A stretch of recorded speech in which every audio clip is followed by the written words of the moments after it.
Qu'est-ce qu'on avait dit d'autre? Oui, ça Clémence. On avait vu que si par exemple toi tu refuses ce que Dieu veut pour toi, Dieu va chercher quelqu'un d'autre. Comme par exemple quand Mardochée disait à Esther d'aller dans la maison du roi de lui demander grâce pour son peuple.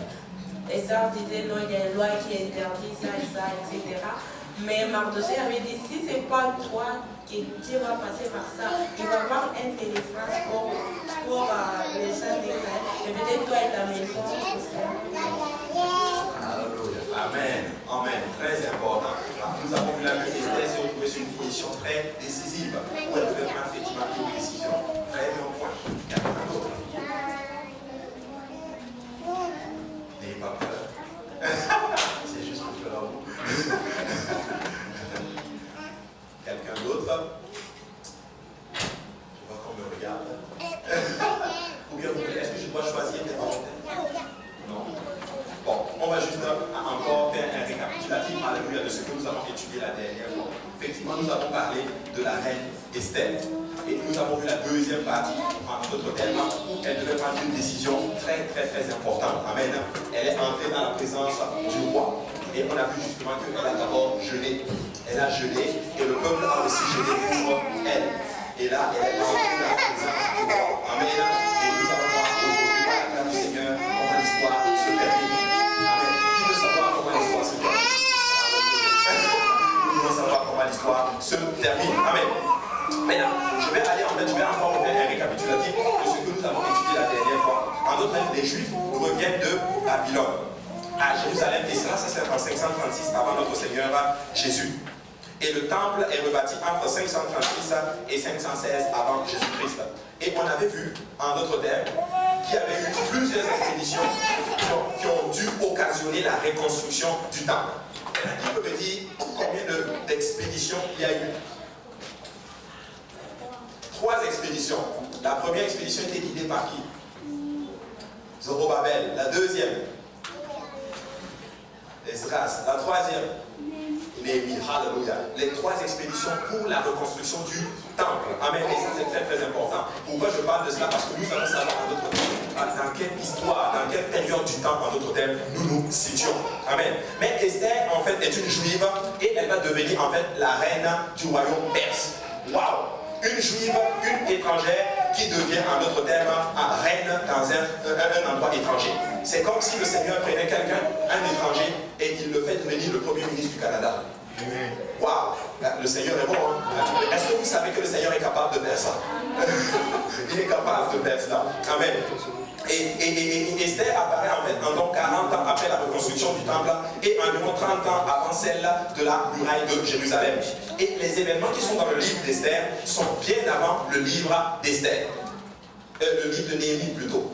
Quand vous rentrez, quand vous prenez la Bible, il y a d'abord le livre de Néhémie et après il y a le livre d'Esther. Mais quand tu prends historiquement parlant, l'histoire, en d'autres termes, de Esther arrive avant les histoires qui sont relatées dans le livre de Néhémie. Bon, pour le moment, c'est de l'histoire.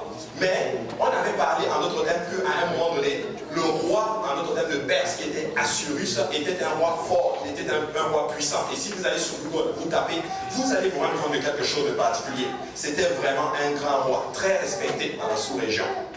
Amen. Mais ce roi avait une fête.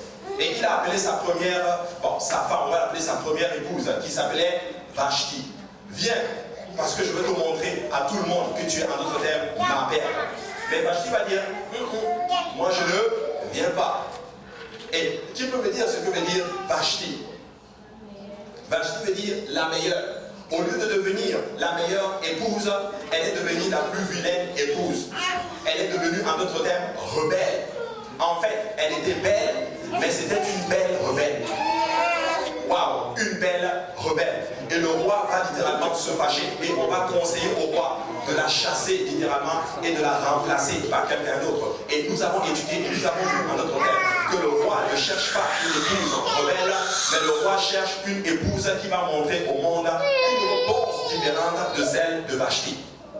Et je suis là pour dire à l'église que nous ne sommes pas Vashti, mais nous sommes Esther. Nous allons donner une réponse différente de ce que Vashti donne littéralement au Seigneur. Vashti dit non, Mais Esther dit, oui mon roi, je le veux. Alléluia. Mais moi je vais être un Esther. Je ne sais pas si ça se dit. Amen. Mais là, Esther, en d'autres termes, s'appelait avant cela Hadassah. Hadassah, ça veut dire en d'autres termes myrrhe, littéralement. C'est comme un arbre, en d'autres termes. Vous savez, pour tout le monde, elle était probablement Hadassah. Mais laissez-moi vous dire que pour Mardoché et pour Égal, elle était littéralement Esther. Esther veut dire une étoile. Que même les ténèbres ne peuvent pas éteindre la lumière qui émanait littéralement d'elle. Amen. Et Esther, en d'autres termes, va entrer dans la grâce du Seigneur par son humilité, par son obéissance, par sa grâce, par sa douceur, par le fait qu'elle était tout simplement différente. Et on a vu justement que à tous les éveils qui étaient en d'autres termes élus, qui gardaient en d'autres termes les dames, vont donner en d'autres termes aux dames, aux femmes qui ont été choisies littéralement, tout ce qu'elles devaient faire pour faire plaisir au roi. Mais Esther, je suis convaincu, était la seule qui a obéi, je dis bien obéi à la lettre à ce que Hégaï a dit. Et Hégaï est un type de la parole de Dieu. Cette parole qui nous montre la volonté du roi. Et Mardoché est le type du prédicateur, du pasteur littéralement, de celui-là qui voit ton potentiel et qui te pousse littéralement vers l'avant. Mardoché est le type du prédicateur qui t'amène vers le roi. En passant, tout grand homme de Dieu va toujours te conduire vers le roi. Il ne va pas te conduire vers lui. Il va te conduire vers le roi. Et ça, c'est très, très, très important de réaliser ceci. Maintenant, regardez ce que la Bible dit dans Esther, chapitre 2, verset 15. La Bible dit ceci. Lorsque son tour d'aller vers le roi fut arrivé, Esther, fille d'Amichai, oncle de Mardoché, qu'il avait adopté pour fille, ne demanda que ce qui fut désigné par Hégaï, élu que du roi et gardien des femmes. Esther trouvait grâce aux yeux de tous ceux qui la voyaient. Et quand je lisais cela, j'ai été beaucoup frappé par cela. C'était une dame extraordinaire. Partout où elle passait, elle trouvait grâce aux yeux de tout le monde. Qui aimerait être comme ça? J'aimerais être comme ça. Partout où je passe, je trouve grâce. Écoutez, je crois que si nous servons le Seigneur d'une façon sincère et que nous obéissons au commandement du Seigneur, partout où nous allons aller, les gens vont nous aimer. Vous allez aller quelque part et les gens vont vous aimer et ils ne savent même pas pourquoi ils t'aiment. Pourquoi? Parce que tu vis juste pour le Seigneur. Et Esther était comme ça. Partout où elle passait, wow, Esther, tu es une bonne dame. Wow, partout où elle passait, tu es une bonne dame. Écoutez, elle va gagner, elle va trouver grâce aux yeux de Mardoché, aux yeux de Hégaï, et par la suite, aux yeux du roi, littéralement. Amen. Vous savez, le roi avait tout, littéralement. Il avait tous les privilèges, il avait tout ce qu'une personne peut désirer. Mais qu'est-ce que tu peux donner à quelqu'un qui a tout? Rien, sinon toi-même. Merci beaucoup. Tu ne peux absolument rien donner à un roi si ce n'est toi-même. En passant, Jésus ne recherche pas, en d'autres termes, les habiletés qui sont en nous. De toute façon, toutes ces habiletés, c'est lui qui les a mis là. Il ne cherche pas nos finances. De toute façon, ces mêmes finances-là, c'est encore lui qui les a mis là. Mais s'il y a quelque chose qu'il recherche, c'est toi. Amen. Écoute, le meilleur don que tu peux donner au Seigneur, un don agréable au Seigneur, c'est toi-même. La Bible déclare, offrez vos corps comme un sacrifice vivant.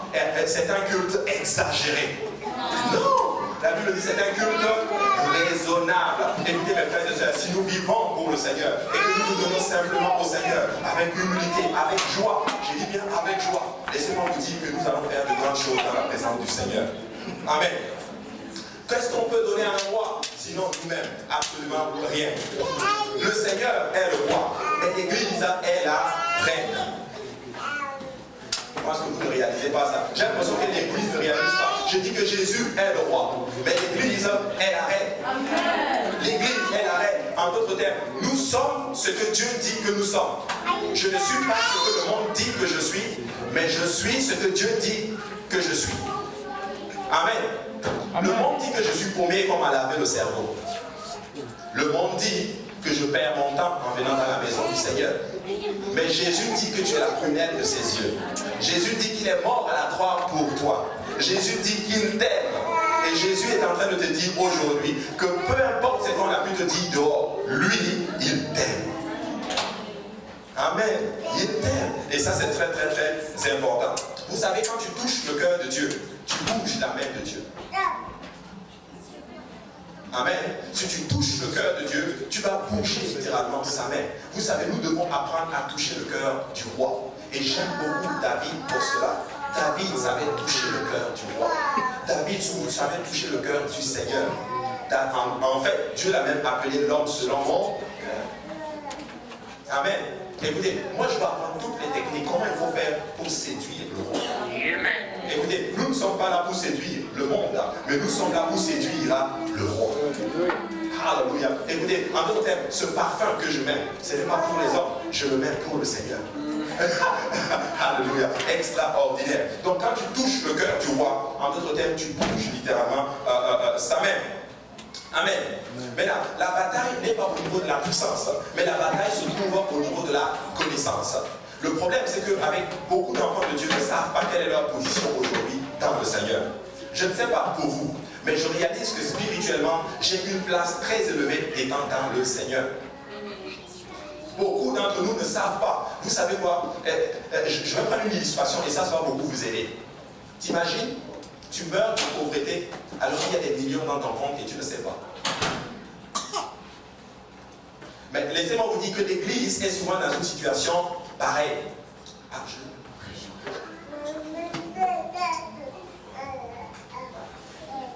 Très très très important. Des fois nous arrivons à une place et nous ne réalisons pas qui nous sommes. Écoutez Église, nous ne sommes pas n'importe qui. Nous sommes la deuxième personnalité la plus puissante qui n'existe en d'autres termes. Écoutez, moi je crois que l'avenir de Montréal-Est se décide ici. Ce groupe de personnes-là, nous sommes capables d'affecter littéralement Montréal-Est parce que nous sommes puissants dans le Seigneur.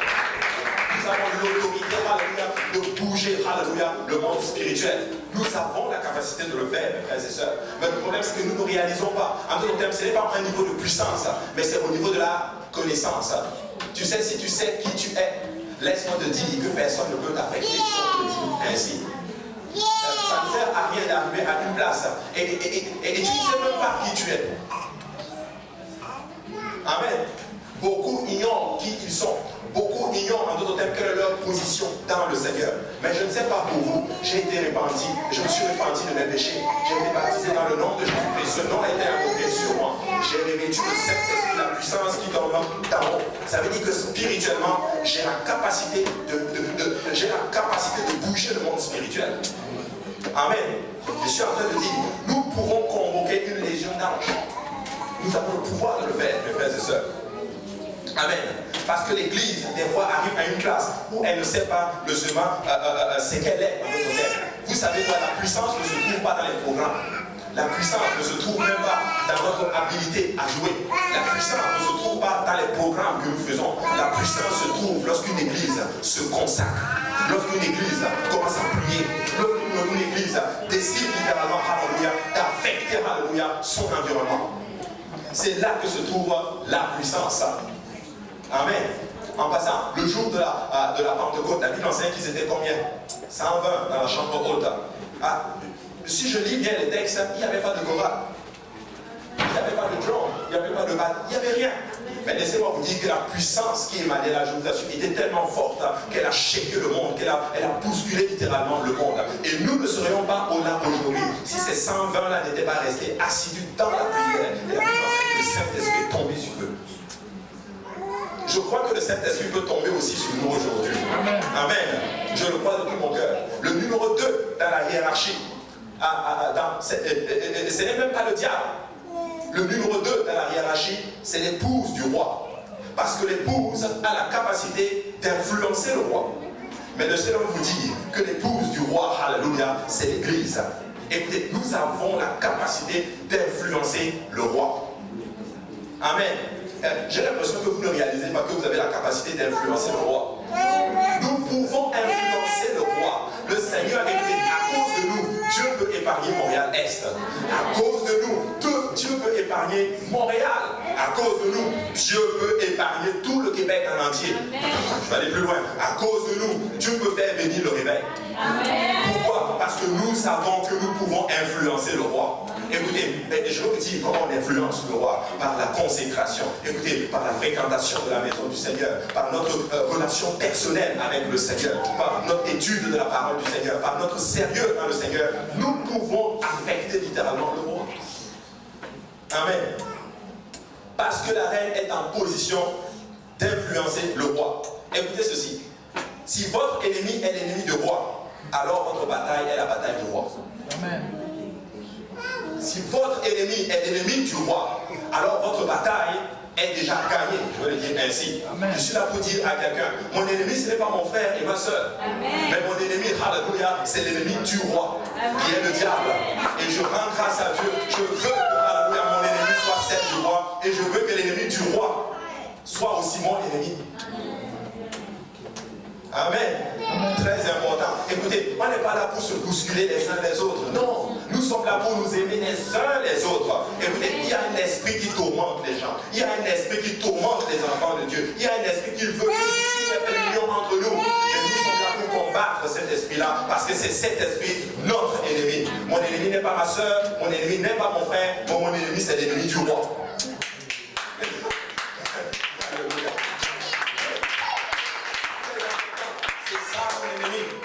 Alors, j'aime mon frère et j'aime ma soeur. Amen. En fait, je vais le dire ainsi. J'aime mon frère et j'aime ma soeur tout entier. Ça veut dire ceci. Même s'il y a des défauts en elle, je l'aime quand même. Mais je vais aller combattre l'esprit qui la tourmente spirituellement. Amen. Très important. Mardoché est en fait par la suite devenu le protecteur de la porte du roi. Il s'asseyait toujours à la porte du roi. Il savait tout ce qui entrait et il savait tout ce qui sortait. Et cela littéralement lui a permis de découvrir une conspiration qui se faisait littéralement contre le roi. Vous vous rendez compte, vous connaissez l'histoire d'Esther. Il est devenu portier du roi. Écoutez, c'est tout un privilège d'être le portier du roi. Je ne sais pas quel est votre rôle, qu'est-ce que vous faites dans la maison du Seigneur, mais n'arrivez jamais à une place où vous convoitez la place de quelqu'un d'autre. Écoutez, j'aime ce que je fais et ce que mon frère fait, même s'il est à la porte, est aussi valable littéralement que ce que je fais. Amen. Amen. Écoutez, il n'y a pas de plus grand dans la maison du Seigneur. Nous sommes tous pareils. En passant, moi je crois littéralement que ceux-là qui font même des ministères cachés, c'est ceux-là qui sont même les plus grands dans le Seigneur. Parce que sans eux, l'œuvre n'avance pas. Écoutez, je crois qu'il y a un ministère, hallelujah, et je suis là pour féliciter et dire merci, hallelujah, à nos intercesseuses et intercesseurs qui prient tous les jours pour l'Église, qui prient tous les jours pour les dirigeants, pour l'Église. Écoutez, je vous dis merci, parce que même si votre rôle est juste extraordinaire, et sans vous, l'Église ne va pas tenir. Amen. Écoutez, je crois que s'il y a un ministère auquel nous devons tous aspirer, c'est l'intercession. Alléluia. On ne te voit pas, certes, personne ne te voit, et personne, peut-être que le pasteur ne va même pas te mentionner, mais laisse-moi te dire, alléluia, si tu continues dans ce sens, le Seigneur va te récompenser. Il va te récompenser. C'est ainsi qu'il a découvert une conspiration contre le roi. Et vous savez quoi? Cette découverte va littéralement le propulser littéralement à une place d'honneur. Peut-être que ce n'est pas arrivé tout de suite, mais c'est arrivé plus tard. Vous savez, le problème avec nous souvent, c'est que nous faisons quelque chose pour le Seigneur et nous voulons la récompense maintenant. Dieu, des fois, récompense maintenant. Mais des fois, il attend un peu. Mais laissez-moi vous dire une chose. Même si le Seigneur ne récompense pas, je vais vous dire une chose. Il m'a déjà récompensé. Il m'a donné le salut. Il m'a permis de voir la révélation de son nom. Il m'a permis de venir dans sa maison. Il m'a permis de me repentir. Alléluia. Il m'a permis de rentrer dans ses eaux. Au nom de Jésus-Christ, il m'a permis de recevoir son Saint-Esprit. Et ça, c'est une grande récompense. Amen. Amen. Donc, le diable est très méchant. Ça, c'est une grosse révélation, n'est-ce pas? Le diable est très méchant. Je vais vous donner une autre révélation. Le diable ne vous aime pas. Voici une autre révélation. Et Jésus vous aime. Amen. Amen. Le diable ne vous aime pas, mais Jésus, lui, il vous aime. Vous savez, Aman était justement la deuxième personnalité. Il a été élevé justement par le roi Assyrus. Il est littéralement devenu le premier ministre du roi. Il est devenu quasiment, si on peut le dire ainsi, la deuxième personnalité, bon, physiquement, en tout cas parlant, la plus influente, si on peut le dire ainsi, dans le royaume de Perse. Et il avait exigé un culte de tous. Il voulait que tout le monde se prosterne devant lui. Que tout le monde fasse ce que lui, il veut qu'il fasse. Mais laissez-moi vous dire qu'il y en avait un, et il s'appelle Mardoché. Il était le seul à ne pas s'être prosterné devant Aman. Vous savez, le diable ne voit pas tous ceux qui s'inclinent. Il voit seulement ceux qui ne le font pas. Amen. Et c'est ça qui l'intéresse. Écoute, il y a tellement de monde qui s'inclinent à toi. Mais pourquoi toi, tu ne t'inclines pas sur moi? Je veux vous dire une chose. Nous ne sommes pas là pour nous incliner devant le diable, mais nous sommes là pour nous incliner devant le roi des rois qui est notre Seigneur Jésus-Christ. Mardochée était un vrai juif. Et un vrai juif ne se prosterne devant personne que devant l'Éternel des armées, Jéhovah. Écoutez, Jéhovah seul mérite la gloire et l'honneur. Jéhovah seul est digne d'honneur et de gloire. Jéhovah seul mérite nos acclamations.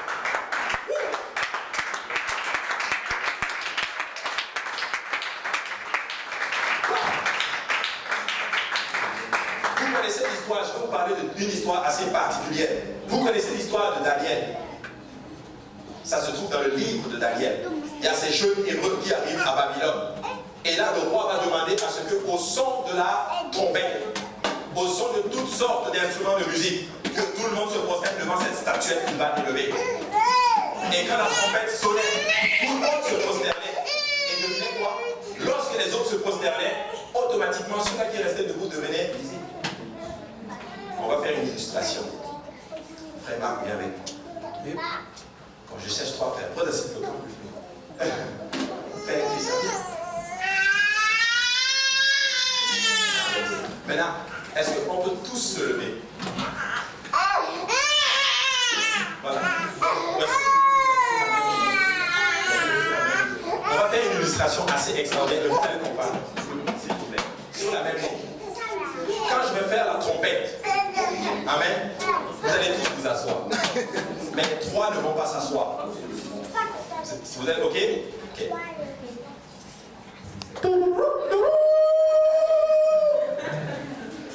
Vous voyez, automatiquement, les trois deviennent visibles.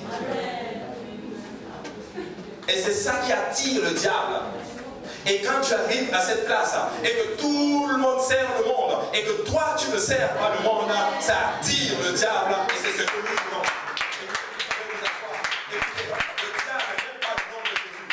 Pourquoi nous prêchons le nom de Jésus-Christ?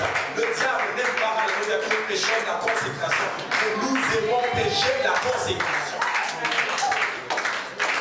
Alléluia. Écoutez, j'ai juste envie d'être visible pour le diable. Il faut qu'il sache que moi je ne sers pas. Écoute, quand tu ne te prosternes pas, tu es en train de dire ceci. Je sers Jéhovah. Je ne sers pas Satan. Amen. C'est ce que ça veut dire littéralement. Écoutez, nous n'allons pas faire ce que le monde fait. Nous allons faire ce que le Seigneur nous demande de faire. Mardochée était un vrai juif. Il savait élever le nom de son Seigneur. Et je suis là pour dire à ces apostoliques qui sont devant moi, nous devons savoir élever notre Seigneur. Il faut que quand nous sortons dehors, qu'on sache que je ne suis pas un enfant de monde, je suis un enfant de Jésus-Christ. À mon travail, on doit savoir que je sers Dieu. À mon école, on doit savoir que je sers Dieu. Partout où je passe, on doit savoir que je suis un enfant de Dieu. Parce que dans le monde, ils sont méchants. Dans le monde, ils le font extrêmement bien. Écoutez, nous allons aussi le faire extrêmement bien. Écoutez, je n'ai pas honte de l'évangile de Christ. Je suis fier d'être un enfant de Dieu. Je suis fier d'être un enfant de Jésus. Je suis fier d'être un enfant. Je vais le dire, nous sommes fiers d'être l'épouse du roi.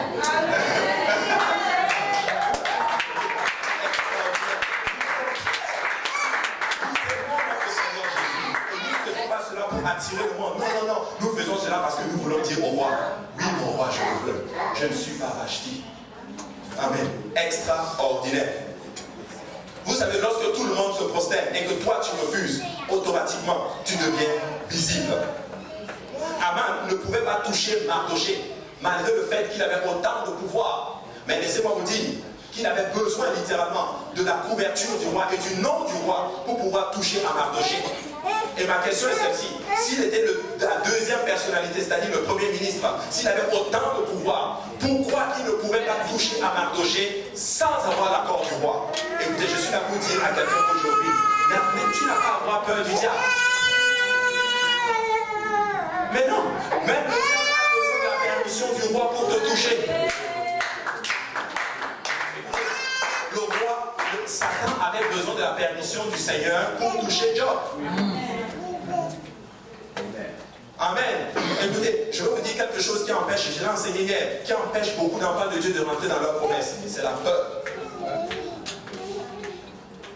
Nous avons peur. Tu n'as aucune raison d'avoir peur. Rien ne peut t'arriver. Alléluia. si le Seigneur ne les permet. Alléluia. Et si le Seigneur le permet, c'est que c'est pour t'élever comme il a élevé Job. Écoutez, un enfant de Dieu n'a pas peur des problèmes. Un enfant de Dieu n'a pas peur du feu. Et même dans le feu, alléluia, le Seigneur sera avec moi. Même dans l'ombre de la vallée de la mort, je ne crains aucun mal, car tu es avec moi. Ta houlette de ton bâton me rassure. Il ne pouvait pas toucher à Mardoché. Mardoché, tu faisais bien. Personne ne pouvait te toucher sans l'autorisation du roi. Et ça, je peux vous le prouver. C'est dans le livre d'Esther. Regardez, on va aller dans Esther, chapitre 4. Esther, chapitre 4. Plutôt, excusez-moi, Esther, chapitre 3. Et on va commencer à partir du verset 10. La Bible dit ceci. Le roi ôta son anneau de la main et le remit à Aman, fils d'Amad. Bon, la Gagite. Pour la première fois dans la Bible, Aman est appelé l'ennemi des Juifs. Est-ce que vous savez ce que veut dire Satan? Satan veut dire l'adversaire ou l'ennemi. Pour la première fois dans la Bible, le Seigneur, on appelle Aman, il est l'ennemi des Juifs. Il est contre les Juifs. Mais regardez ce que la Bible dit. Et le roi dit à Aman, l'argent t'est donné et ce peuple aussi fait sans ce que tu voudras. Le Seigneur, les secrétaires du roi furent appelés le 13e jour du premier mois, et l'on écrivit suivant tout ce qui fut ordonné par Aman au satrape du roi, au gouverneur et de chaque province et au chef de chaque peuple, à chaque province selon son écriture et à chaque peuple selon sa langue. Regardez ce qui suit. Ce fut au nom du roi Assuérus que l'on écrivit et on scella avec l'anneau du roi. Donc il avait besoin de la permission.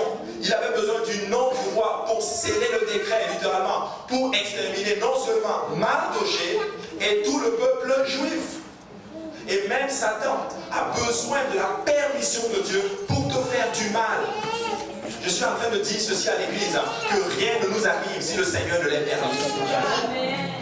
Mais oui, tout concourt au bien de ceux qui aiment Dieu. Je ne suis pas en train de dire que tout va bien aller, mais des fois, certaines situations vont mal aller. C'est probablement parce que le Seigneur a laissé faire. Il a probablement permis. Mais laisse-moi te dire que peu importe ce qui arrive, hallelujah, si tu t'accroches au Seigneur, tu vas sortir victorieux, tu vas sortir beaucoup plus fort, et le diable sera, hallelujah, que tu as bâti un hôtel au milieu de tes problèmes. Nous devons apprendre à bâtir des hôtels au milieu de nos obstacles. Amen. L'ennemi doit voir cet hôtel que j'ai bâti dans ces obstacles pour qu'il sache que oui, je suis passé ici, mais pas par mes forces, mais par la grâce de Jésus-Christ. Je suis sorti de là et j'ai été vainqueur. Amen. C'est très très très important. Nous devons réaliser cela. Nous devons réaliser cela. L'ennemi ne peut rien nous faire si le roi ne l'ait permis. La Bible a appelé Aman l'ennemi des Juifs dans Esther 3:10. En fait, l'ennemi des Juifs avait besoin d'un décret au nom du roi pour exterminer les Juifs. Même Satan a besoin de la permission de notre Seigneur pour pouvoir nous toucher. Mais vous savez quoi? Je reste convaincu, hallelujah, que, je l'ai dit hier, je ne suis pas vainqueur. Je suis plus que vainqueur par Christ qui m'a aimé. Amen. Nous sommes plus que vainqueurs. Lorsque l'édit du roi, au nom du roi, pour l'extermination des Juifs a été donné, le peuple juif va être dans la désolation et dans la tristesse. Avez-vous déjà reçu une lettre du diable? Oui. Nous recevons souvent des lettres du diable. Bon. Je ne suis pas en train de dire que ceux-là qui l'envoient sont le diable. Mais peut-être que l'esprit du diable les a poussés à l'envoyer. Avez-vous déjà reçu une lettre du huissier? Avez-vous laissé une lettre du gouvernement qui te demande de quitter le pays? Mais je suis là pour te dire ceci. Tu n'as pas à avoir peur. Tu dois faire ta confiance dans le Seigneur. Écoutez, je vais le dire ainsi. Même si cette situation me tue, je vais aller auprès de Jésus. Mais si cette situation me laisse vivant, je vais prêcher la parole du Seigneur. Alors en toutes ces choses, je suis plus que vainqueur. Alléluia. Nous sommes plus que vainqueur. Et là, Mardoché va aller voir Esther. Esther avait le pouvoir parce qu'elle était arrivée dans le palais. Mais Esther n'avait pas connaissance de la quantité de pouvoir et de l'influence qu'elle avait. Écoutez, je vais le dire ainsi. Esther avait le pouvoir, mais Mardoché avait la révélation. Il avait la révélation que le pouvoir se trouvait dans Esther. Vous savez, beaucoup d'enfants de Dieu marchent comme ça, la tête basse. La tête basse. Et le diable aussi prend ses fardeaux et il dépose sur toi et tu deviens encore comme ça. Et tu marches. Mais non, écoutez, lève la tête, forme le torse. Je suis un enfant de Dieu. Je marche fièrement dans le Seigneur. Alléluia. Le Seigneur sera ma force. Oui, le Seigneur sera ma force. Le Seigneur nous aime, mes frères et sœurs. Le Seigneur ne veut pas que tu sois abattu. Alléluia. Vous savez, plus grand pleurnichard que moi, tu ne pouvais pas trouver. Jusqu'à ce que le Seigneur me corrige. Vous savez ce qu'il m'a dit? Arrête de te plaindre. Mais va juste faire mon œuvre. Et tu vas voir comment je vais étendre ma main sur toi. Amen. Mais de voir la plainte empêche beaucoup d'enfants de Dieu de rentrer dans leur promesse. Qu'est-ce qui a poussé les enfants du Seigneur à passer 40 ans dans le désert? C'est la plainte, les complaintes, les murmures. Non, tu as le pouvoir. Dès que tu es baptisé au nom de Jésus-Christ, je vais le dire ainsi. Peut-être que je me trompe, pasteur va me corriger. Amen. Mais je crois ceci, même sans le Saint-Esprit, tu es plus fort que le diable. Mais imagine alors avec le Saint-Esprit.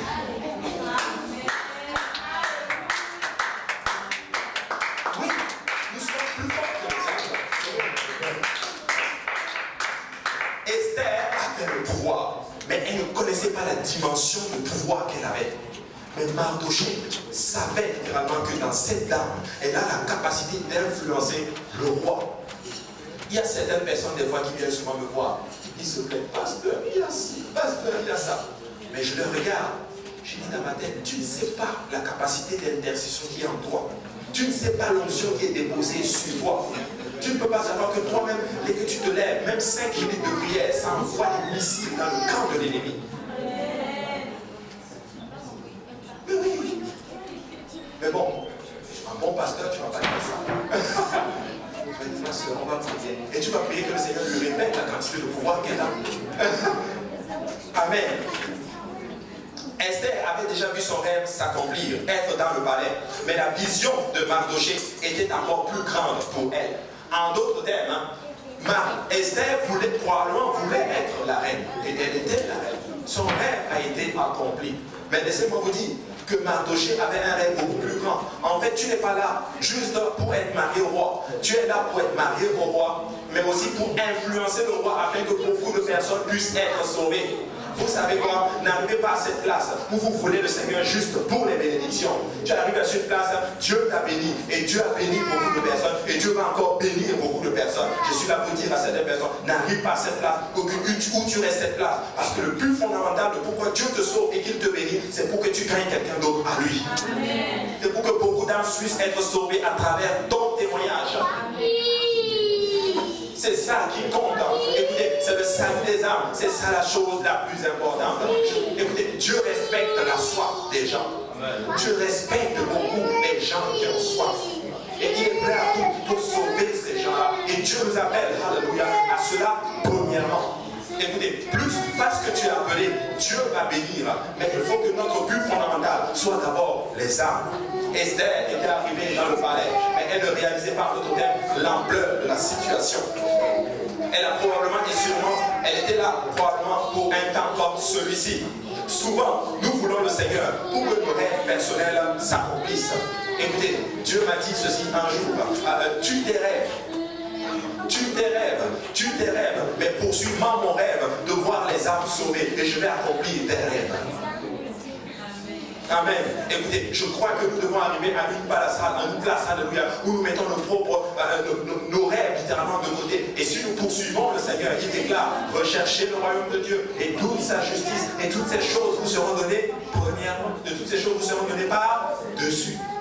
Écoutez, si vous trouvez quelqu'un, je l'ai dit hier, qui a mis sa confiance en Jésus et qui a été déçu, je vous donne 1000 $. Je n'ai pas 1000 $. Mais je peux courir le risque parce que vous n'allez trouver personne qui a mis sa confiance en Jésus et qui a été déçu. Écoute, si tu mets ta confiance en Jésus, alléluia, je peux te garantir, je ne suis pas en train de dire qu'il va te bénir, qu'il va te répondre comme toi tu le veux, mais je sais une chose, c'est qu'il va te répondre au lieu même de tes besoins.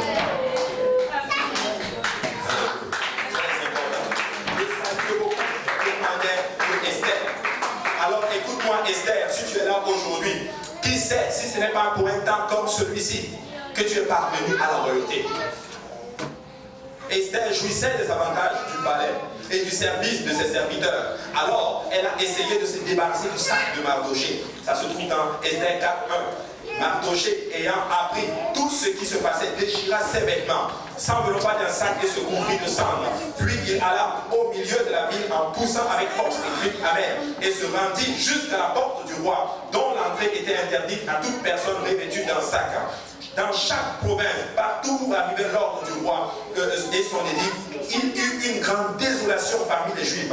Ils jeûnaient, ils pleuraient et se lamentaient, et beaucoup se couchaient sur les sacs et la cendre. Et je suis là pour dire, il y a probablement des moments ici, vous pleurez sur votre lit, Dieu voit tout. Peut-être que tu ne sais pas, tu souffres. Écoute maman, écoute-moi, aussi longtemps que peut durer, alléluia, à la tristesse, le jour va venir, la joie va venir. Continue juste à persévérer dans le Seigneur. Peut-être que tu souffres pour un problème, je ne connais pas ton problème, mais je sais une chose, le Dieu que nous servons connaît ton problème.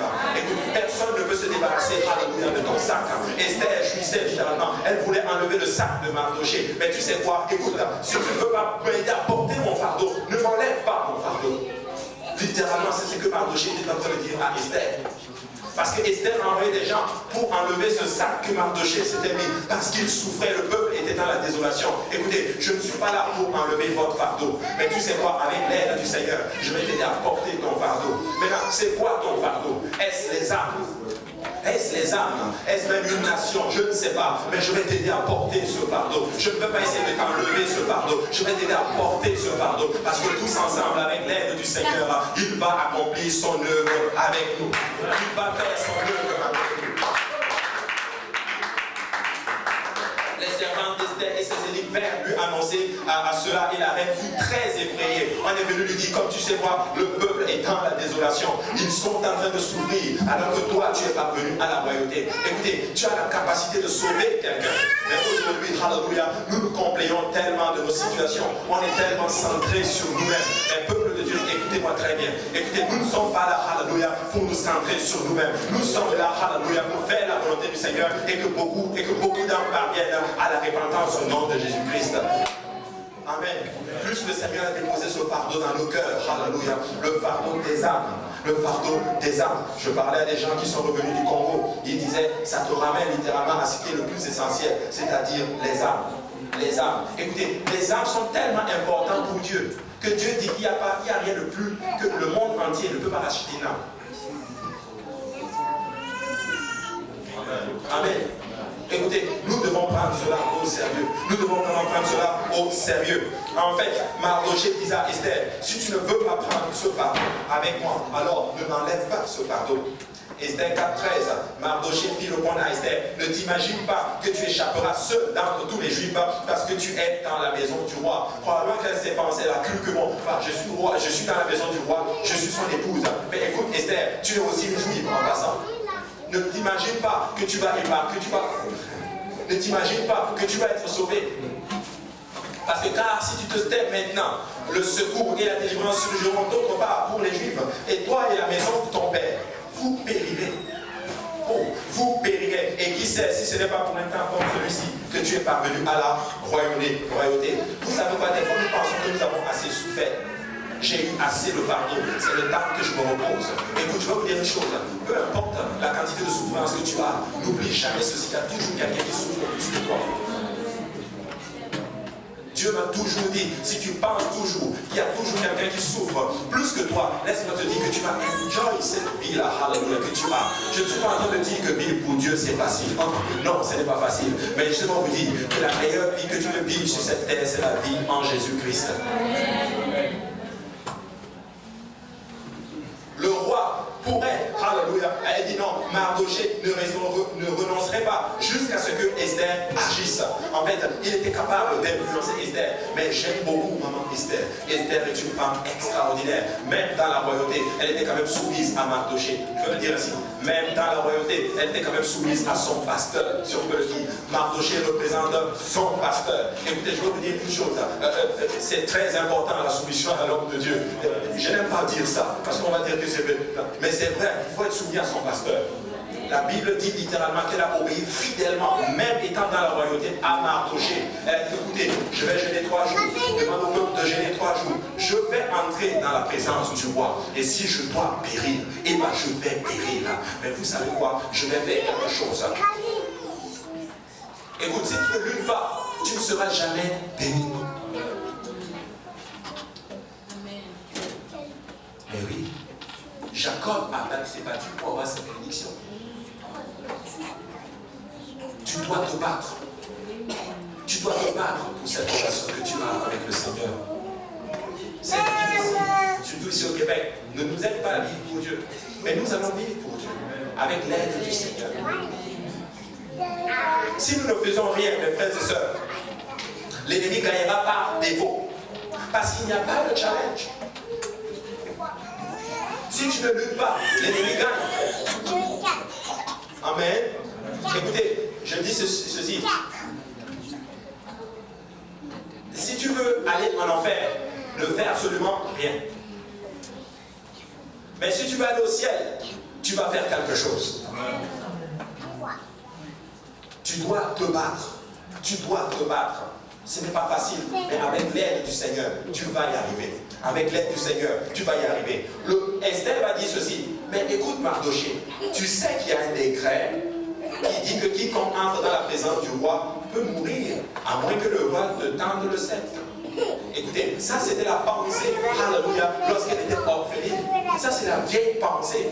Écoute Esther, tu es la reine. En fait, tu n'as même pas besoin qu'il te tende le sceptre. Tu peux entrer le voir. Vous vous imaginez, ma femme, je suis dans la chambre, elle vient. Est-ce que je peux entrer? Mais non! Elle vient, elle ouvre la porte. Amen. Et peu importe mon état, c'est pas bien grave. Elle seule a la capacité de voir mon intimité. Mais hey, l'Église a la capacité de voir l'intimité du roi. Ça, c'était la vieille pensée Esther. Alléluia. Même si le temps parle d'Esther, maman Esther va lui dire, chérie. Mais oui. C'est très important. C'était la vieille pensée. Le décret du roi était peut-être un décret solide, mais le roi était le roi. Et maman Esther, tu étais la reine. Finalement, Esther va prendre ses responsabilités. Elle va jeûner, elle va aller voir le roi. Maintenant, elle va aller voir le roi. Et là, on voit maintenant la différence entre Esther et Vashti. Et quand elle va voir le roi, elle va trouver grâce aux yeux du roi. Et elle va dire quelque chose, Esther 5.4. Esther répondit, si le roi le trouve bon, que le roi vienne aujourd'hui avec Haman au festin que je lui ai préparé. Ah, je ne sais pas s'il y a certains d'entre vous qui voient la différence entre Vashti et Esther maintenant. Parce que Vashti avait fait sa fête. Elle n'a pas invité le roi. Elle a invité ses autres dames avec elle pour les influencer à se rebeller contre leur mari. Mais maman Esther est en train de faire une fête. Elle invite le roi. Écoutez, si nous allons faire une fête, ça va être en présence du roi. Si nous allons faire une fête, nous allons inviter Jésus avec nous. Je n'ai pas envie de faire une fête et que Jésus n'est pas là. En passant, s'il y a une fête et que Jésus n'est pas là, ne m'invitez même pas. Écoutez, quand vous aurez maintenant des fêtes ou quelque chose de ce genre, pose la question, est-ce que Jésus est là? Amen. Parce qu'il fallait, on voit la différence. Vashti, pas le roi, mais Esther, le roi, je veux que tu sois là. En passant, viens même avec Haman, viens même avec mon ennemi. Est-ce que vous savez que le diable aussi va à l'église? Et je crois ceci, que si le diable t'accompagne à l'église et que tu adores le Seigneur, non, il n'aura pas le choix que de se prosterner devant le Seigneur. Alléluia. Maintenant, regardez ce qui se passe. Esther se retrouve sur la même table avec son mari, qui est le roi, et son ennemi, c'est-à-dire Aman. Mais regardez ce qui se passe. J'aime les Écritures. J'aime la parole du Seigneur. Regardez ce que la Bible dit dans Psaume chapitre 25, 23, verset 5. Ça, c'est David qui parle. Oh, David dit ceci. Tu dresses devant moi une table en face de mes adversaires. Oh, aïe, aïe, aïe, aïe, aïe. En face de mes adversaires. Elle était assise. Le roi, je ne sais pas où est-ce que le roi était assis. Et l'ennemi était assis là. En d'autres termes, Satan, c'est fini pour toi. Tu as la fête, mais laisse-moi te dire que tu es là juste là pour quelques jours et ça va terminer. Je suis là pour dire Alléluia. Tout ce que tu as fait, assure-toi que le roi est à ta tête. Amen. Regardez, au verset 6, David dit ceci. Oui, Alléluia, le bonheur. Il ne peut pas dire Alléluia, mais il dit oui, le bonheur et la grâce m'accompagneront tous les jours de ma vie. Et j'habiterai dans la maison de l'Éternel jusqu'à la fin de mes jours. Et David est en train de faire une affirmation. La grâce va m'accompagner. Le bonheur va m'accompagner. Ça veut dire ceci. Je vais là, la grâce est pour moi ici, le bonheur est ici. Et il m'accompagne. Parce que je vais être dans la maison du Seigneur. Oui, la grâce accompagnait Esther. Mais oui, la grâce l'accompagnait. Après cette première rencontre, Aman sera tellement content qu'il pensait avoir une promotion. Un roi va être préparé par lui, sous inspiration de sa femme, pour pendre Mardochée. Celui-là qui ne veut pas se prosterner devant Aman. Écoute, le diable, il veut te tuer. Mais je veux vous dire une révélation aujourd'hui. Si le diable pouvait te tuer, tu serais déjà morte ou mort. Ça veut dire que le diable ne peut pas nous tuer. Amen. Il ne peut pas. Amen. Regardez ce que la Bible dit. Esther va demander une deuxième rencontre à Aman. Et elle va dévoiler à ce moment-là les conspirations de Aman pour tuer les Juifs. La première fête, c'était pour encore gagner davantage le cœur du roi. Je crois que la première fête, c'était pour gagner le roi. Mais la deuxième fête, c'était le moment où on allait arrêter littéralement Aman. Plus nous gagnons le cœur du roi, plus nous gagnons de victoire contre l'ennemi de notre âme. Aman va donc être pendu sur le même doigt que lui-même a préparé. Tu sais quoi, l'ennemi? Il peut venir avec quelque chose contre toi. Mais si tu sais le Seigneur, cette même chose va se retourner contre lui. Alléluia. En passant, quand je parle de l'ennemi, je ne suis pas en train de parler d'un être humain. Je suis en train de parler de l'esprit de Satan qui tourmente les enfants. Nous ne sommes pas en train de lutter contre la chair et le sang et les os et toutes ces choses. Nous luttons contre les esprits méchants. Mes frères et sœurs, nous devons être des guerriers spirituels. Esther 8, 10 dit ceci. Plutôt, cependant, grâce à la vie de Mardochée, un autre décret a été donné sans annuler le décret précédent.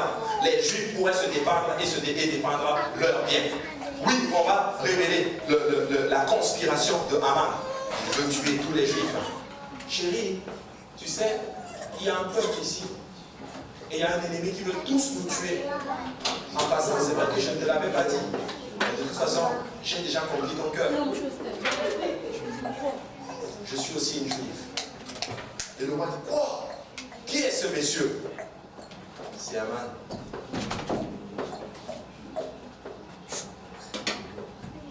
Le roi, il n'a même pas discuté. Il s'est levé, il est allé dans son jardin. Et là, Aman a commencé à paniquer. Il a commencé à avoir peur. Vous savez quoi? Il a vu l'influence de la reine. Il a vu en fait que oui, Aman, tu étais peut-être aimé du roi. Mais laisse-moi te dire, il y a quelqu'un que le roi aime beaucoup plus. Et ça, c'était la reine. Je suis là pour dire que s'il y a quelqu'un que le roi aime plus, c'est l'Église. C'est l'Église. Il est venu, même si je t'aime, Aman, mais je dois faire plaisir à quelqu'un. Aman a été capturé et il a été pendu sur le même bois qu'il avait pris pour tuer tous les Juifs, pour tuer Mardochée. Vous savez, ça vaut la peine de continuer cette marche dans le Seigneur. Ça vaut la peine de prendre des risques dans le Seigneur. Ça vaut la peine de continuer à investir dans le Seigneur. Ça vaut la peine. Certains d'entre nous, vous êtes à ça de votre victoire. Mais à cause de la fatigue ou à cause de la déception, ce n'est pas arrivé au moment où je le veux. Tu abandonnes la marche. N'abandonne pas, mais continue encore. Continue à pousser. Regardez, Esther 8:10, la Bible dit ceci. On écrivit au nom du roi Assuérus et l'on scella avec l'anneau du roi. Et on envoya les lettres par des courriers ayant des pourmontures, des chevaux et des mulets nés des juments.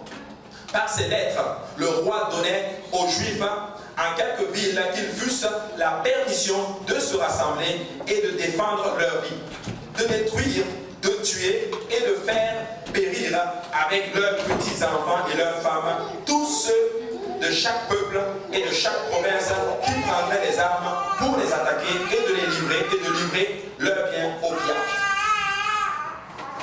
Le roi n'a pas annulé le premier décret. Qu'est-ce qu'il a fait? Il a donné un deuxième décret. J'espère que vous voyez où est-ce que je suis en train d'aller. Il n'a pas annulé le premier décret. Je vais vous dire quelque chose. Certes, la Bible dit, c'est écrit, que la loi des Perses et des Médès était immuable. Plutôt, c'est ça? Inviolable, c'est ça? On ne peut pas la changer. Mais, je ne sais pas, c'est écrit. C'est vrai. Peut-être que c'est écrit dans leur loi. Mais je suis sûr qu'il y a quelque chose d'autre qu'on ne nous a pas dit. Parce que moi, je crois qu'il n'y a pas une loi qu'on ne peut pas déroger. Je veux le dire ainsi. Souvent, le roi ou le président a la capacité de déroger quelque chose. Même un condamné à mort peut être gracié par le président de la République. Ainsi, je crois que le roi a la capacité, je crois que le roi avait la capacité de le faire. Mais c'est des choses qui ne se faisaient pas littéralement dans leur culture. Si c'est donné par décret, c'est donné par décret. Mais je suis convaincu que si on cherche bien dans les textes des Perses et des Médès, il y a cette loi où on peut déroger. Je suis là pour dire à quelqu'un ceci. Dieu peut faire une dérogation pour toi. Je ne sais pas, est-ce qu'il y a quelqu'un qui est dans le droit ici? Jessica? Peut-être qu'elle va confirmer, mais je suis convaincu qu'il n'y a pas une loi qu'on ne peut pas déroger. Je confirme. Quelqu'un aura toujours l'autorité de changer la loi. Amen. Et je crois que le roi avait le fait. Mais le roi n'a pas fait ça. Il a juste envoyé un autre décret. Pas pour annuler l'autre, mais il a envoyé un autre décret. J'espère que vous voyez où je suis en train d'aller. Quand le 12e mois est arrivé, où on devait justement exterminer tous les Juifs étaient prêts parce qu'il y avait un deuxième décret pour leur permettre de se défendre. Ils avaient le roi de leur côté. Le roi n'a pas annulé ce décret. Il a simplement donné une autre loi. Je suis là pour dire ceci à l'Église. Dieu n'a pas enlevé la loi du péché. Le péché est encore sur nous. Mais il a donné une autre loi pour nous aider à vaincre le péché, qui est la loi de l'esprit de vie.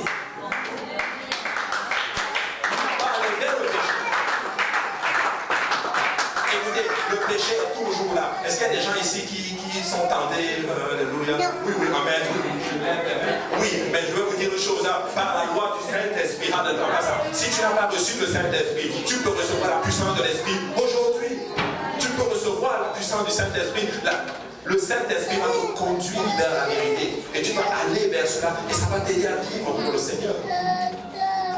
Regardez, Romains 8, 1 dit ceci. Il n'y a donc aucune condamnation pour ceux qui sont en Jésus-Christ. Donc, dans la liste, ils ont levé cette partie-là, et dans la matin, c'est marqué. Il n'y a maintenant aucune condamnation pour ceux qui sont en Jésus-Christ, lesquels ne marchent plus point selon la chair, mais selon l'esprit.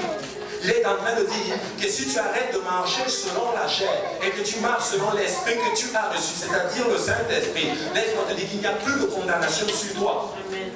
En d'autres termes, ce décret-là était en train de permettre aux Juifs d'enlever la condamnation qui pesait sur eux. Écoutez, n'oublions pas le Saint-Esprit. Alléluia. Je ne suis pas en train de dire que nous sommes parfaits. Non, nous ne sommes pas parfaits. Mais il y a une chose que vous ne pouvez pas nier, c'est qu'il y a le mouvement de l'Esprit au milieu de nous.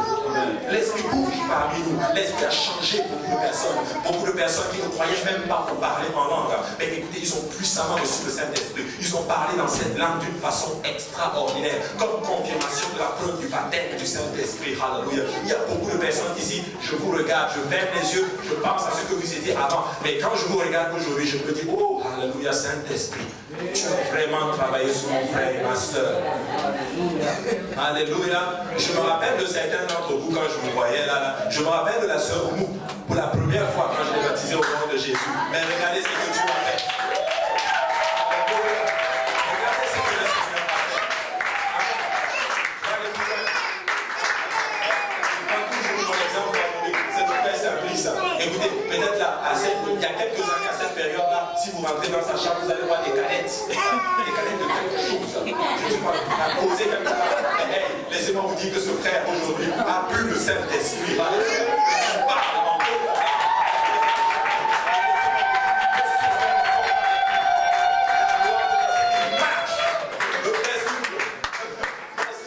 Écoutez, lui là, c'était un autre. Alléluia. Il faisait de ces choses. Mais laissez-moi vous dire qu'aujourd'hui, Dieu a rempli le frère Sylvain du Saint-Esprit. Aujourd'hui, il est passionné par le Seigneur Jésus-Christ.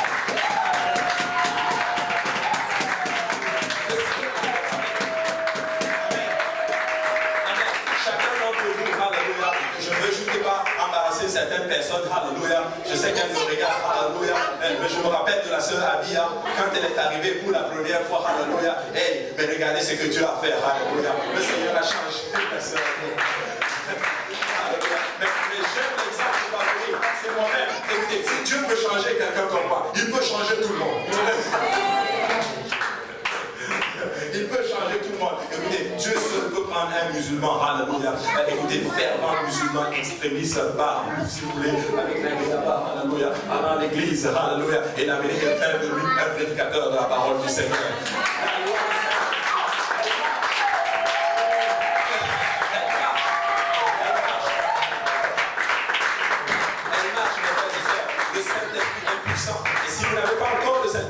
Laissez-moi vous dire que vous pouvez le recevoir maintenant. Vous pouvez recevoir le Saint-Esprit maintenant. Et je vous dis souvent ce qui arrive souvent dans les assemblées. Pendant même que la prédication, il y en a qui ressentent quelque chose qui veut sortir, mais ils la retiennent, on est gêné. Alléluia. Écoute, ça ne me gêne pas si tu peux parler en langue. Ça ne me gêne vraiment pas du tout. Mais parle ce qui te vient à l'esprit. Parce que c'est le baptême du Saint-Esprit que le Seigneur est en train de te donner.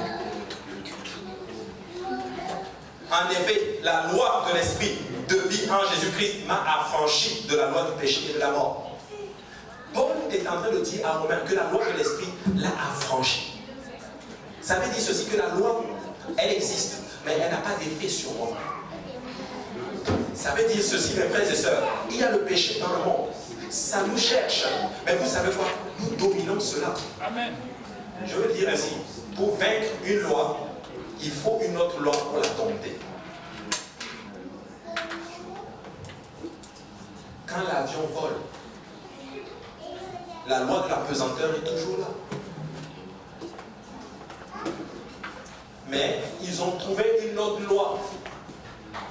Je ne la connais pas. Hein? L'aérodynamique. C'est ceux qui sont allés loin à l'école. La loi de l'aérodynamique, elle a vaincu la loi de la pesanteur. La pesanteur est toujours là. Mais la loi de l'aérodynamique a vaincu la loi de la pesanteur. Et l'avion flotte dans les airs. Donc nous aussi, la loi du Saint-Esprit a vaincu la loi du péché. Donc ça veut dire ceci, que quand tu veux faire tomber dans un péché quelconque, il y a comme une conviction qui va commencer à venir en toi. Est-ce que c'est bon de faire ça? Et si tu obéis à cette conviction, tu vas vaincre le péché. Romains 8, 10, et nous allons terminer avec ça. Et si Christ est en vous, le corps, il est vrai, est mort à cause du péché, mais l'esprit est vif à cause de la justice. Et si l'esprit de celui qui a ressuscité Jésus-Christ d'entre les morts habite en vous, celui qui a ressuscité Christ d'entre les morts rendra aussi la vie à vos corps mortels par son esprit qui habite en vous. Ainsi, mes frères, nous ne sommes point redevables à la chair pour vivre selon la chair. La Bible est en train de dire que je ne suis pas redevable à la chair pour vivre selon la chair. Amen. Je ne te dois rien, en fait.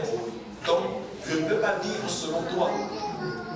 Mais je dois quelque chose à Jésus pour vivre pour lui. Amen. Je lui appartiens deux fois. Quand j'ai été créé, je lui appartiens. Mais quand il m'a sauvé, je lui appartiens encore. Car tous ceux qui sont conduits par l'Esprit sont fils de Dieu. Tous ceux qui sont conduits par l'Esprit sont fils de Dieu. Levons-nous dans la présence du Seigneur.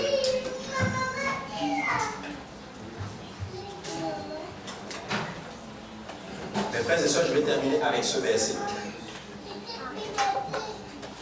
Tous ceux qui sont conduits par l'Esprit, ils sont fils de Dieu.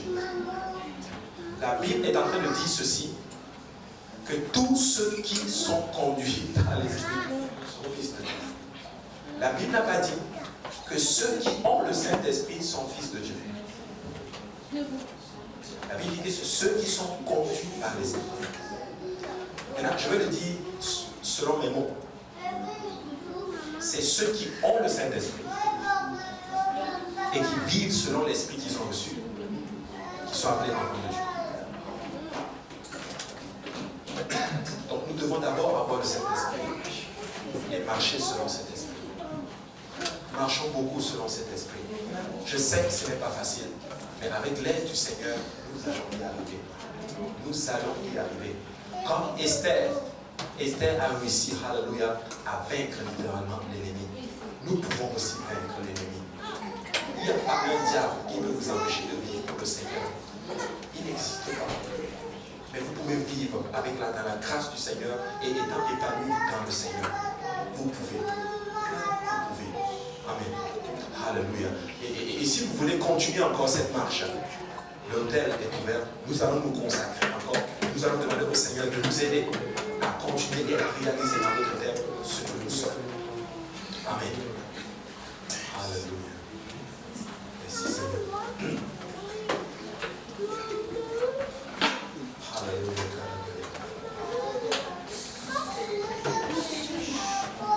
Merci Seigneur. Merci Jésus. Alléluia.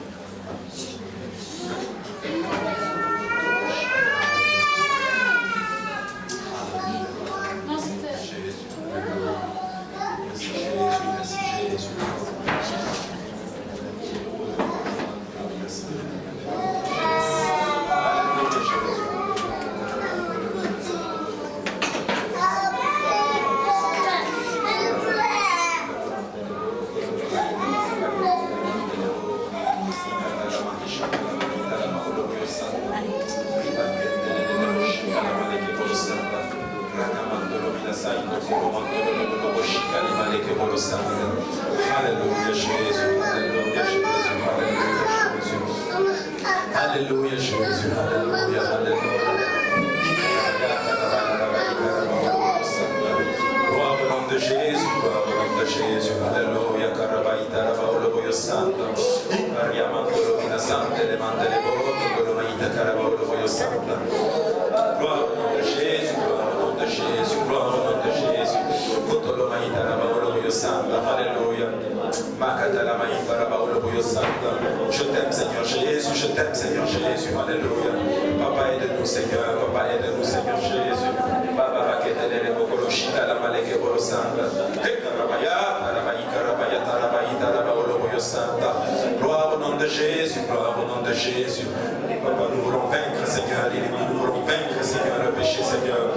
Ikadalama, Hishatalama, Hashantalama, Kotoloroboyo, Tolomondoloroboyo, Tolomoïta, Karamandelebo.